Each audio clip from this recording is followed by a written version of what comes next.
your host, Ryan Hills. And I'm Gary the Hawk Hawkinson. Hey guys, have you heard anybody start or end a sentence with the phrase, when the economy picks up? Well, it's kind of funny because last week, Urban Dictionary actually had as their word of the day, when the economy picks up.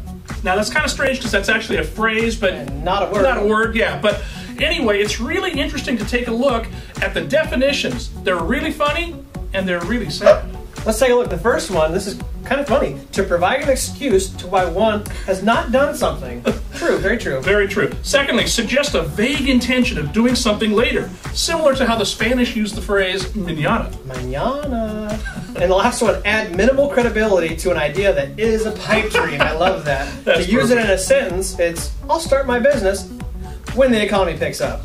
Or unemployment levels will go back down when the economy picks up. It's true, we keep hearing real estate professionals talk about how the business will be when the economy picks up. So if you haven't noticed, that's not going to happen anytime soon. And if you're waiting on the sideline for the economy to pick up, well, you might want to jump back in the game because the game has changed. That's right, it has changed. The rules have changed, the marketing has changed, but you know what? There are still a ton of people killing it in this industry. Now, if you're still one of those who wants to sit on the sidelines and kind of do the woe is me and wait for things to happen, well, here's something you can put on your Facebook. Okay, naysayers, here you go. Here's some ammo you can share it on Facebook. 2007, unemployment rate was 4.7%. Fast forward to 2010, it's 9.8. Okay, and here you go. Percentage of 18 to 29-year-olds moving back in with their parents.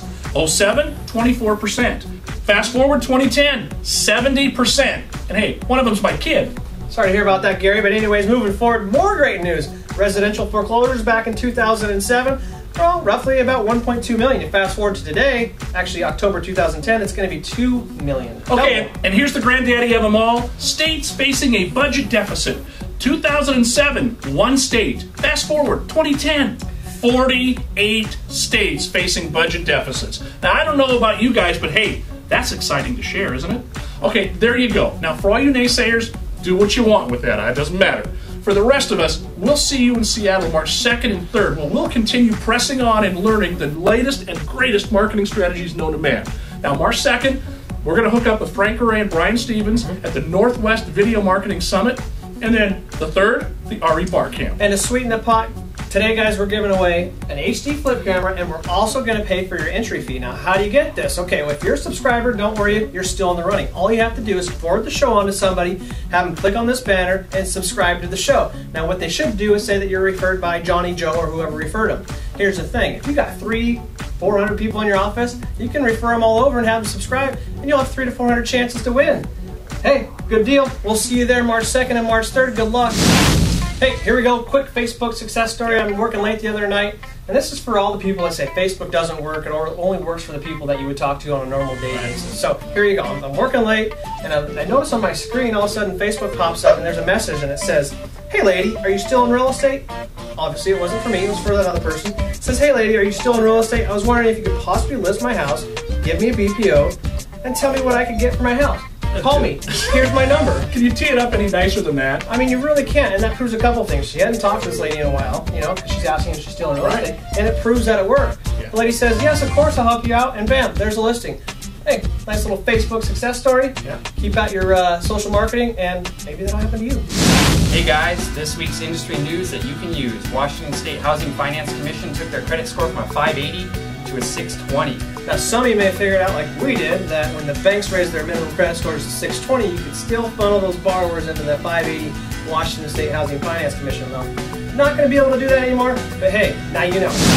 This week's Meat and Potatoes comes to us from Reality Track, and it's not the greatest news in the world, but we have to report it. Apparently, foreclosure filings were up to 3.8 million as of today. Now, in 2010, they had roughly 2.8 million foreclosure filings. Now, get this, in 2009, that's an increase of about 2%. 2008, when this thing really got it going, it's an increase of 23%. We warned about this a while back. If we didn't do something to stop the pace of foreclosures, it was going to get out of hand. That's exactly what's happened. The foreclosures that we're seeing today are not the subprime borrowers, they're the Alt-A borrowers, typically folks with good credit and money down. Now, why are these guys foreclosing? Well, typically it's not due to loss of job or income, rather it's due to the mindset that they will never recover the lost value of their homes. Studies prove that more homeowners would stick it out if they could just figure out their lost equity position versus just getting a cheaper payment. Now, this is what's happening right now, and we'll be reporting on this later this year. Prime borrowers across the nation are hightailing it from their primary residence for the very same reasons. What started with subprime snowballed out of control to prime borrowers across the nation. Good, if not great borrowers, some who put 20% down and had 800 credit scores are bailing. They would rather take their chances with a foreclosure and lose their credit than continue to battle an administration that lacks understanding and effort when it comes to our real estate industry. The subprime mess, I get it, that needed to happen. We needed to bleed that out, so to speak, but this was preventable. This is preventable. Sadly, these numbers will continue to rise, and sadly, values will continue to drop. Our hope is that somebody who knows somebody somewhere in Washington that actually cares and that actually has the power to do something. If that's you, share this with them. And maybe, just maybe, this won't fall on deaf ears. Hey guys, that's our show. Hope you enjoyed it. Hope you learned a lot. Don't forget to subscribe or have your friends subscribe to win the HD Flip video and have your entry paid to the Northwest Video Summit that's coming March 2nd. Hey, don't forget to comment below, share us, forward us on, and put us on your Facebook. Yep. I'm Gary the Hawk Hawk. I'm Ryan Hill. I'll see you next week.